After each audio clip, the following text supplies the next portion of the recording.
Ya, Israel tak hanya dengan kejam membunuh 10.000 rakyat Gaza Palestina. Israel terbukti menggunakan bom fosfor yang sudah dilarang PBB dan hukum internasional. Telah bersama kami pemirsa ada Alvin Lee, mantan anggota DPR. Yang juga kita akan bersama mendalami mengenai bom fosfor ini. Selamat malam Pak Alvin Lee. Selamat malam, Mbak Ken. Pak Alvin Lee, Israel ini terbukti menggunakan bom fosfor di Gaza, Palestina. Sebenarnya apa bom fosfor ini, Pak? Apa bedanya kemudian dengan bom konvensional yang lainnya? Ya, bom fosfor ini terdiri dari kimia kimia fosfor, yang mana bom ini meledaknya tidak hanya di darat, tapi juga meledak di udara.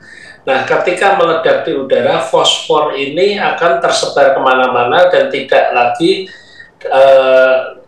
terarah, hanya mengarah kepada militer. Semua yang ada di bawahnya kena.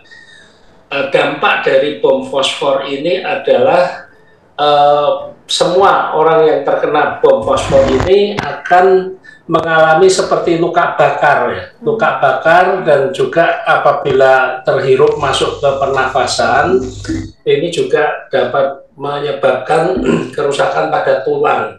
Dan ini menjadi cacat permanen, demikian, Mbak. Oke, Pak Alvin Lee, berdasarkan Konvensi Jenewa tahun 1980, bom fosfor putih ini telah dilarang penggunaannya. Namun untuk kesekian kalinya juga tentara Zionis Israel justru mengabaikan dan juga dunia seakan menutup mata tanpa menerapkan adanya sanksi tegas. Nah, apa kemudian mungkin bisa dijelaskan sekali lagi ditekankan Pak Alvin Lee sehingga penggunaan bom fosfor ini dilarang, dampaknya sebegitu membahayakan seperti apa kemudian pada manusia? Iya, bom fosfor ini ketika meledak di udara bersentuhan dengan oksigen, ini akan meletupkan api, dan api ini juga akan terus menyala selama fosfor dan oksigen ini terbaur. Kemudian suhu dari api ini bahkan bisa mencapai di atas 800 derajat Celcius. Bayangkan air ini mendidih pada 100 derajat Celcius, bom fosfor ini apinya hingga 800 derajat Celcius. Kebayangkan itu kalau kena manusia seperti apa. Ini juga menarik ya, karena saya melihat bahwa Israel sendiri ini sudah menandatangani konvensi PBB tentang pelarangan penggunaan bom senjata kimia itu pada Januari 1993. Itu bersamaan dengan Indonesia. Jadi Israel tidak punya alasan untuk tidak mematuhi ini. Permasalahannya adalah ketika Israel ini tidak mematuhi pelarangan penggunaan senjata kimia, ini tindakannya apa?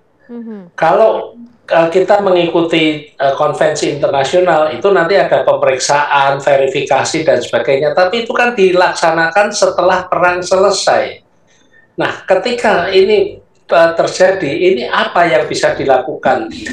Sanksi-sanksi juga tidak mudah, karena ada beberapa negara besar juga yang justru mendukung Israel dan menutup mata terhadap pelanggaran ini. Nah, dalam hal ini saya kira kita perlu melihat lagi apakah PBB ini sebagai badan internasional apakah masih efektif atau tidak, masih dihormati atau tidak. Kalau tidak, solusinya apa? Percuma saja ada PBB, tapi kalau ada pelanggaran-pelanggaran tidak bisa berbuat apa-apa. Demikian, Mbak. Ya, Pak Alvin, apakah hanya Israel yang kemudian menggunakan bom fosfor ini, Pak? Bagaimana? Apakah hanya kemudian Israel yang punya akses atau bisa menggunakan bom fosfor ini? Sebenarnya aturan penggunaannya seperti apa? Penggunaan jelas dilarang ya. Fosfor itu kimia yang bisa dimanfaatkan untuk tujuan-tujuan yang baik, untuk kesehatan juga bisa, untuk industri juga bisa. Tapi kalau digunakan sebagai senjata, ini jelas dilarang. Nah, permasalahannya fosfor ini karena penggunaannya juga banyak, itu juga tidak mudah mengawasi penggunaannya atau penyalahgunaannya, karena fosfor ini juga termasuk barang-barang kimia yang dipakai sehari-hari. Hanya ketika dibuat menjadi bom ini sangat membahayakan. Memang agak sulit mengawasinya, beda dari senjata nuklir misalnya. Untuk pengembangan nuklir itu lebih mudah pengawasannya karena memang ada komponen-komponen, ada juga peralatan-peralatan yang sangat terbatas. Demikian, Mbak. Oke, Pak Alvin, apakah bahan pembuat atau material pembuat dari bom fosfor ini masih mudah diperoleh? Padahal ini sudah dilarang, artinya seharusnya akses ataupun juga kepemilikan untuk mendapatkan bahan-bahan pembuat bom fosfor ini juga kemudian dibatasi. Ya, yang pertama, fosfor ini tidak hanya untuk membuat bom ya. Fosfor ini banyak kegunaannya. Jadi fosfor ini sendiri tidak dilarang. Yang dilarang adalah ketika menggunakan fosfor untuk menjadi senjata kimia. Nah, pembuatan senjata kimia atau bom fosfor ini juga bukan sesuatu yang eh, teknologi canggih. Ini teknologinya juga tidak perlu canggih-canggih amat sih. Jadi memang tidak mudah mengawasi pembuatan bom fosfor ini. Dan yang saya khawatirkan kalau Israel menggunakan bom fosfor ini ternyata tidak ada sanksi, tidak ada langkah-langkah untuk mencegah, saya khawatir nanti akan menjadi contoh negara-negara lain, pihak-pihak lain juga eh, tertarik juga, ya udah kita pakai saja toh tidak ada apa-apa kan gitu.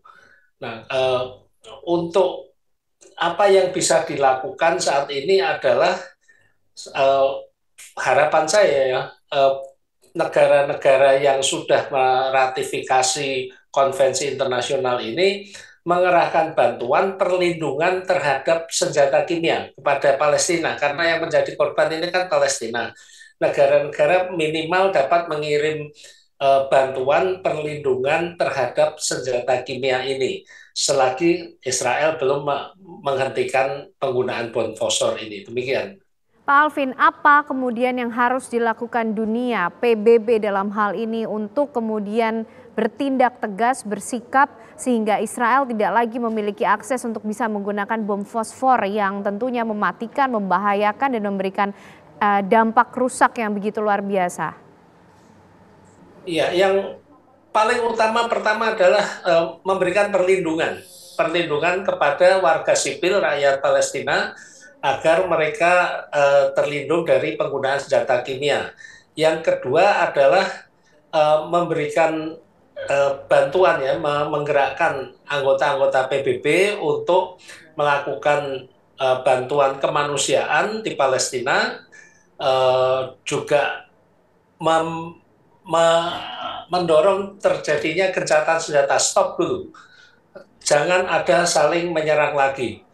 Dan sanksi itu nanti belakangan. Tapi saat ini yang paling penting adalah hentikan dulu penggunaan kekerasan, penggunaan senjata kimia, terutama terhadap warga sipil. Sebab yang saya lihat sekarang sehari-hari sudah tidak hanya warga sipil, rumah sakit Indonesia pun dihajar kan. Ini sudah jelas-jelas tidak lagi menghormati etika perang itu. Demikian. Oke, baik, terima kasih Pak Alvin Lee, mantan anggota DPR sudah bergabung bersama kami di Breaking News TV One malam hari ini. Sehat selalu Pak. Terima kasih, selamat malam. Ya, pemirsa, Breaking News TV One masih akan kembali hadir untuk Anda usai jeda.